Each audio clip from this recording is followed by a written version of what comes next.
Hey everyone, Sean here with Rod Slasher Breslau. Is that how I say your last name? Not even close, Sean. Not even close. Well, I don't even know who this guy is. I'm just showing up today. But we're gonna be doing some topics every week, and we're gonna break them up into small clips for you guys, let you know our thoughts, keep you updated on the scene in Valorant and maybe even esports as a whole. We don't even have a name for this thing yet. No, it's Sean and Slasher. I'm thinking maybe the SS. I hear that's really a great name to use nowadays. No historical context whatsoever. But if you guys out there have any better ideas than that, maybe just a little bit better, you can post them on Twitter or Reddit, whichever one gets the highest upvote we'll use, or completely disregard anything you say and choose whatever we'd like to. One or the other, but get that engagement up, Okay. So without further ado, Rod, get us into our first topic. You are going to be broadcast talent for the LCQ. It is a final chance for the Americas teams to make it to Worlds. A lot of different teams are looking to try to get there, but definitely there will be all eyes on Sentinels versus 100 Thieves in that matchup. Ye had made some comments a couple of days ago on stream that he is looking forward to whoever loses that match, because some people are getting fired and he wants his opportunity. He's just being real. Okay? Based. It's true. He wants his opportunity to get back into VCT after, honestly, not exactly a great showing on Toast team in Challengers. Early on with Seal, I thought they actually did pretty well in the first half. But then after Ye joined, it actually seemed like the team played worse. I don't think he particularly played very well himself. The team themselves did not play very well. I do think his stock took a little bit of a hit. And we could talk a little bit about him too. But we could pose the question that he, mentioned himself. Who is going to get fired from 100 Thieves or Sentinels? As those are definitely the two teams on the hot seat. I think Cloud9 is not being talked about as much, and Cloud9 should be thanking 100 Thieves and Sentinels for taking all the heat right now. But I definitely think that Cloud9, considering all the changes that they've made, is definitely on a very, very similar hot seat as those two organizations. But Sentinels and 100 Thieves definitely are the teams to look for. For me, I personally think before you start here, I think a lot of the other teams are going to have changes too. Yeah, and everybody across the board. There is a chance that one of those other teams, starts speaking English and just brings in someone like Ye. There's a chance. I'm not saying it's super likely, but would it blow my mind if that happened? I don't know. I don't think so. I think it's doable. I've spoken to a lot of players on these teams from the other regions. I've spoken to Crew, I've spoken to MIBR, I've spoken to Furia. They all speak English. It wouldn't blow my mind if they decided let's just come in English. Saucy and Pancata came to Sentinels. We can do it. I definitely think of the three organizations you mentioned, MIBR being owned by an American corporation, because they are MIBR. We saw it in CS. Stewie and Tarek. Huh?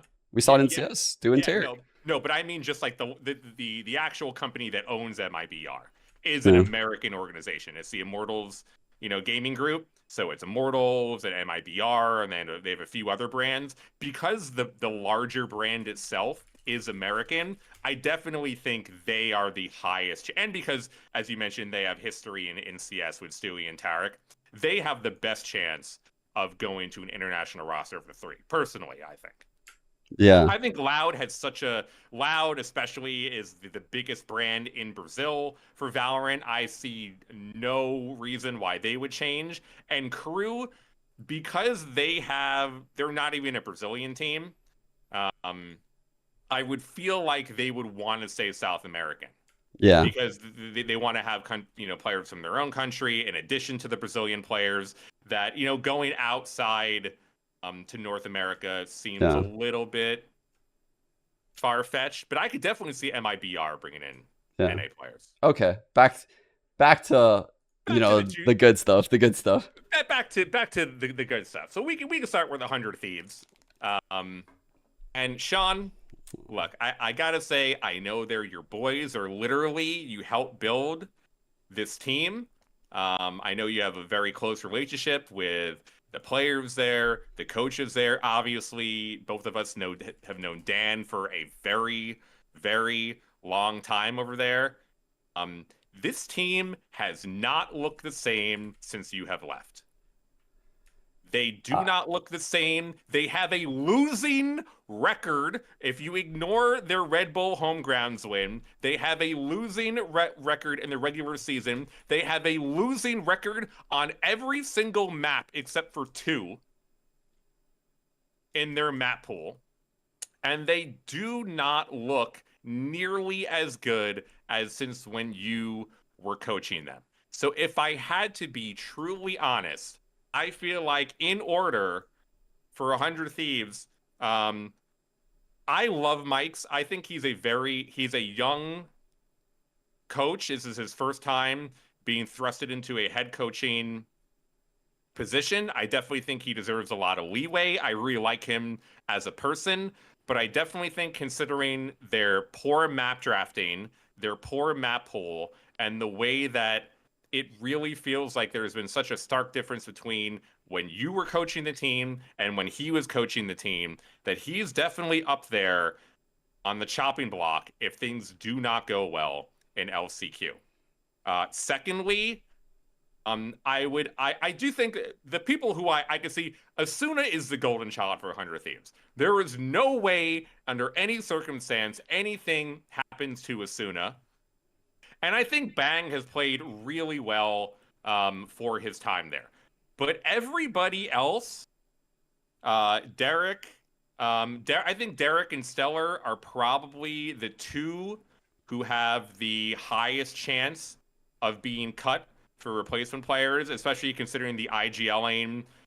If you want to put the coach up there with Mike's, you definitely got to put Stellar up there and how things are broken down in these games, and that is his responsibility. Derek, he was a clutch master before.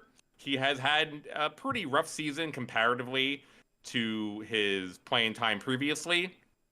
I do feel like they're probably the 2 players on the team who have the highest chance of being replaced. I think Cryo's played well and is safe. However, even though he's played well, and I think the team values him really highly, there are going to be several high-profile free agents, including Ye and people like Koala Noob, among others, who they could even go after, European jet players or European oppers they're going to be on the market, that I think he could be on the chopping block too. Even though I think he has a better chance than Stellar or Derek of staying on the team, and I think 100 Thieves values him quite well, just considering the amount of duelists and opping free agents that are going to be out on the market. I do not think that his chance on the team is fully set.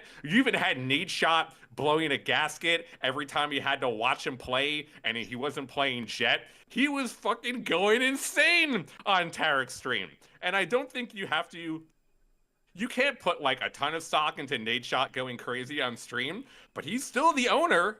Okay, he has it. It's gonna be whatever he wants to happen is going to happen. As much as Dan and DDK has control of the roster, ultimately, if Nadeshot wants someone gone, they're going to go. So I do feel like his reaction, seeing him watching 100 Thieves play so far this year, has not been exactly comforting if you're a player on the team. And I think between the two, 100 Thieves. And between the 100 Thieves and Sentinels, there is more reason to believe that 100 Thieves would make more changes than Sentinels. Yeah, I think I would agree. Honestly, both these teams are quite similar. Where something I gloss over everything. No. No. I'm gonna start like big picture, and because something that I noticed when I was on 100 Thieves was like, oh wow, I feel pressure. Like I feel a lot of pressure like on this team. A lot. And I started to think about it, and it Sentinels is the same way, actually, now that I'm thinking about it, where you get pressure from the fans, the org, and from the actual experience of playing in itself. And there's some teams that don't have even two of those. And like that's an incredible thing to think about. Honestly, like it puts so much more added pressure on the players. Like watching your owner react that way is added pressure. I had people like messaging me like their thoughts on my veto process when I was coaching the team. That puts so much more pressure having to defend that kind of stuff. Like there's so many things that like people don't understand. And I think going into your point now, there is an insane amount of pressure on these 100 Thieves players right now into this game. And I agree with you. I think that, whoever loses this game is definitely having roster changes. And that sucks. That sucks a lot because whoever wins this game makes it to the the double elimination portion of the LCQ bracket. So this is the last game that's single elimination, which is so unlucky. It's so unlucky because these teams both have potential to run this and actually win LCQ. I mean, like you definitely give a lot of chances to Cloud9 or Leviathan. Unfortunately for Furia, they don't even have Quick there. He has some like health issues that's making him stay back at home. So Furia is a little bit hobbled here, and that means that these two teams have a really good shot at winning, but they're stuck playing against each other in this opening match. And apparently Sentinels is playing like out of their mind in scrims, according to all the pro players tweeting and chirping about them like behind closed doors. But I also know that like, someone like Mike, I know what he does like behind closed doors. Like this guy is insane. He's way older than what his age shows. Like I'm telling you, I learned a lot from Mike. Like I learned a lot, and I respect him so, so much as not only a coach, but as like a human. Like this guy is a great person, and he definitely commands the respect of the players. He was the one that was like, so I didn't live in the player house in Texas. I lived in like a hotel, and Mike lived in the player house, and he got them there on time every single day. And for those of you that haven't been in esports, man, like that is a minor fucking miracle. Like I'm going to say that, like that is insane. Like I don't even think I could do that. Like he wasn't late himself. None of the players were late. Like that's insane. In esports? Are you fucking kidding me? I've been here forever, and that's like the craziest thing I think I've ever heard of. And I tell him now, I'm like, bro, you're the GOAT for being able to do that kind of stuff. And like, so I don't know if I can. I'll just say it because I saw it on stream, and I even said it on stream a couple days ago. But they were all in a server, and Mike never had an assistant coach this whole time because the team got rid of James like halfway through the season, and this never really made public why. But they ended up. I saw them in a server with Vapin, who I'm also pretty good friends with, and Vapin is the head coach for OR Esports in Challengers, and he has created some super cool stuff down there. And I have been very impressed with some of the things that I've heard him say to me when I play with him and watching his team play. And I know for a fact, like what 100 Thieves is going to bust out in this best of 3 is definitely going to set Sentinels on like a back foot. Now, it has to be. Yeah. There's no other option. It has to be different. Yeah, exactly. And now, the problem for them is that the Sentinels players are the more like weathered, experienced players, and they're probably down to play a scrappy ass game. And if the game gets really like scrappy and like the pressure gets high and like everyone's like fighting across the map, that is not the scenario I think you want if you're like a 100 Thieves fan. And like that's why this game is so tricky. Like it could go either way. It could be a very pretty, polished game and 100 Thieves wins easily. Or it could be like scrappy. And if it gets scrappy, like I'm siding Sentinels in a game like that. And I don't know, like this is a fucking sketchy ass game. But regarding what you said about like removals, it's very hard for me to do that. It's like my baby here. Like this is literally like I know. This is really hard. But I think like the org, from the org point of view, they definitely have to decide like, I don't know if they just straight blow it all up and like remove like the coach and IGL, but I think if anything, like it would probably be Stellar because Mike has a pretty good report with the team, and like I seen the stuff he does. I'm not saying Stellar doesn't do great and he doesn't do those things too, but I also am like a realist, and I think like the org probably would make a change. I don't know, man. Like honestly, I think because I've seen all these players do so many crazy things, like from coaching them, like, and they helped me a lot, like each one of them individually. Like I don't have any bad blood with any of them, so it's hard for me to even imagine like one of them getting dropped. I guess I wasn't there with Cryocells, but I know he's a great player and I watch him. Yeah. Yeah, no, Cryo is good. I just think it's going to be the duelist free agent market, which is going to give, Nate Shot and DDK, as long as Dan isn't part of the, the blowing up processes too. I mean, who knows? Maybe Nate Shot's going to go full scorched earth and just get rid of the entire general management staff, the coaching staff, all the players. Everyone except Asuna. We're going to do the whole thing over again. Who knows what Nate Shot is going to do? But for Sentinel's side, look, I have been a Tenz hater since the beginning. I want to put myself out there. I have always my issue with Tenz, and look, I want to fully I am aware of everything that Kaede is going through with her cancer treatment. I know Tenz has been injured. He's had so much to deal with in terms of his personal life, in terms of his physical health, that I am fully aware and understanding of the burden that he's been under. That's not just been within the game and not under the game circumstances. And I think that we all have to empathize with his situation, and everything that he has had to go through. And it cannot be underrepresented, like all the stuff that he's had.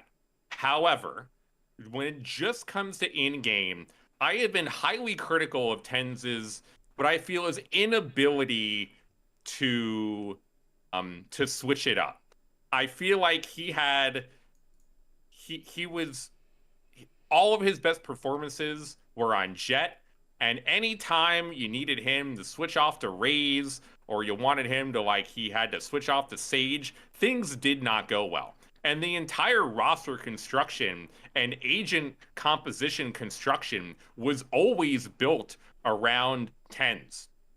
And personally, I thought a lot of their poor performances in the past were because of this issue. I feel like Zekin, for example, has a much, much wider variety of agents that he could play at a high level, and that opens up the amount of different agent compositions that the team can play, especially with Chamber going out of the meta, and Jet staying in was good for Tenz. However, I think that because of the personal issues that he is going through, I think maybe he would want to spend more time to help get Kaede and spend time with her and focus on her. Maybe there are some lingering hand injury issues. And because of my previously stated issues within the game, I feel like Tenz, out of all the players on this team, is the most likely to get replaced. Now, I know that sounds insane, because if you're looking at it from the organization's perspective, he is the moneymaker.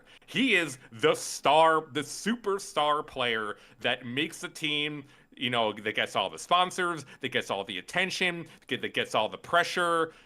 Everything about the teams is Tenz and, memes around Tenz and, his squad. However, if you're really looking forward to what would be best for the team, I think when you consider everything above, and even there might be some other issues, like I don't know if you follow basketball, Sean, but the Boston Celtics made a trade recently with this guy called Marcus Smart, who was the heart and soul of the team. He was the leader in the locker room. He was the leader on the floor. He made the play calls. He dove for loose balls. He would be the one to, to get in the face of the opposing star player. He had the ball in his hand a lot of the time as the point guard. He wasn't necessarily the best player on the team, which is like Jason Tatum and Jaylen Brown, but he was the heart and soul of the team. They traded him away. And one of the reasons they traded him away was so that the other players on the team could get a bigger leadership role on the team. Ooh. And I almost feel like, although Tenz is not the outspoken player like the Marcus Smart is, and you have people like Marv and Saucy who are definitely the I would think more the leaders on there, maybe replacing Tenz would allow more freedom for the other players to kind of make it their team rather than Tenz and friends.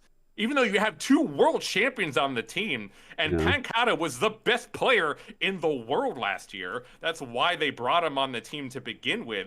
I almost feel like the identity of the team is still tied so much into Tenz that if you were to replace anyone, it would be him from the organization side. In terms of the players, I think if you're Saucy and you're Pancata, you're like, what the fuck are we doing?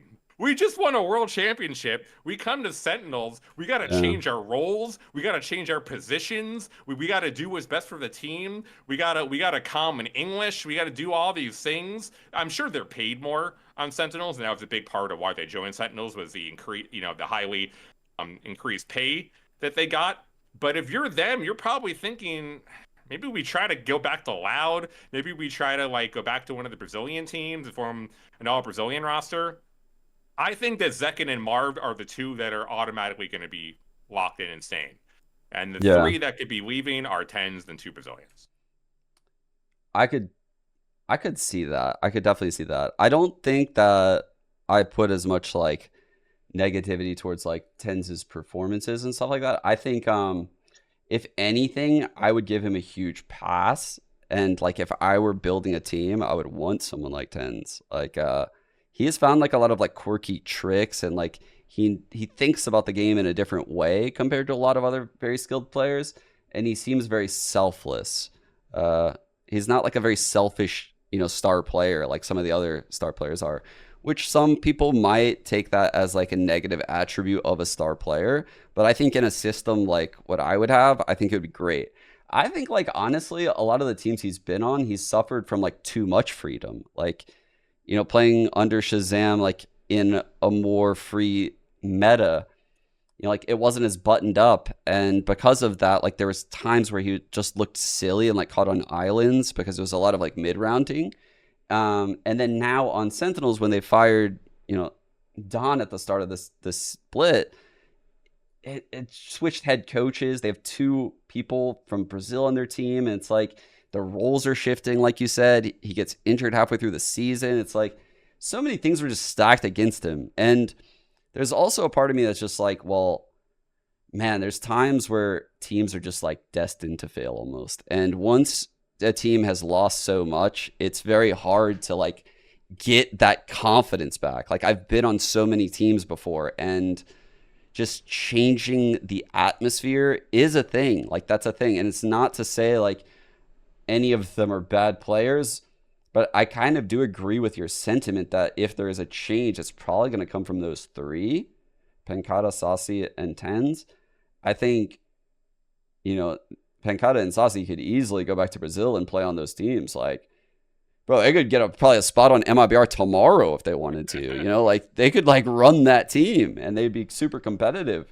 Tenz could literally be probably the biggest streamer in Valorant if he committed to it. He'd probably have a bigger co-stream than Tarek, potentially. We're talking about people. That is a huge possibility that hasn't been mentioned. Yeah, we have some serious possibilities here. That, it's not they're at the end of the road. And in addition to that for Tenz, he could play on probably any of the other NA teams if he wanted to.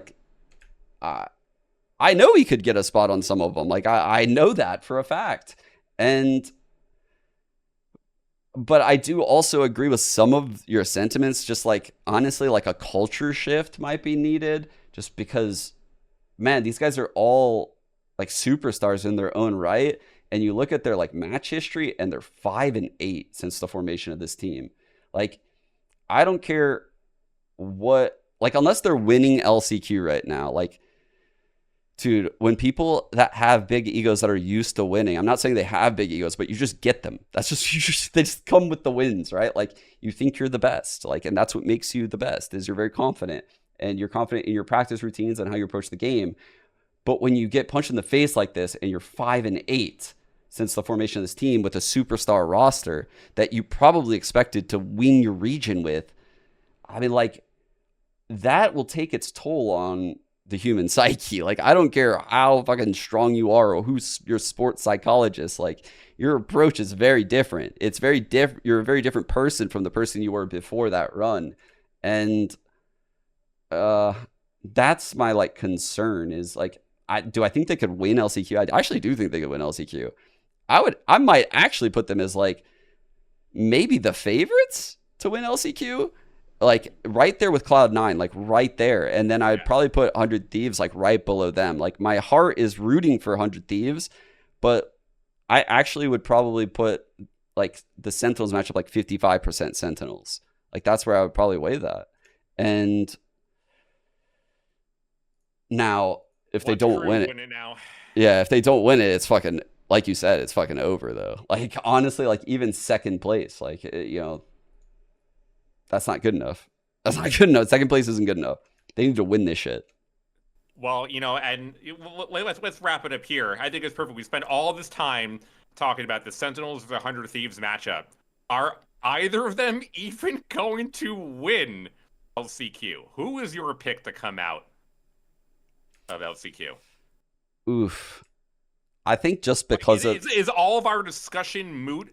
Is none of this going to matter because they're both going to lose in the end? No, I don't think that's the case at all. I actually think just based on their location in the bracket, I'm giving the edge to Cloud9 and like how they performed in the regular season.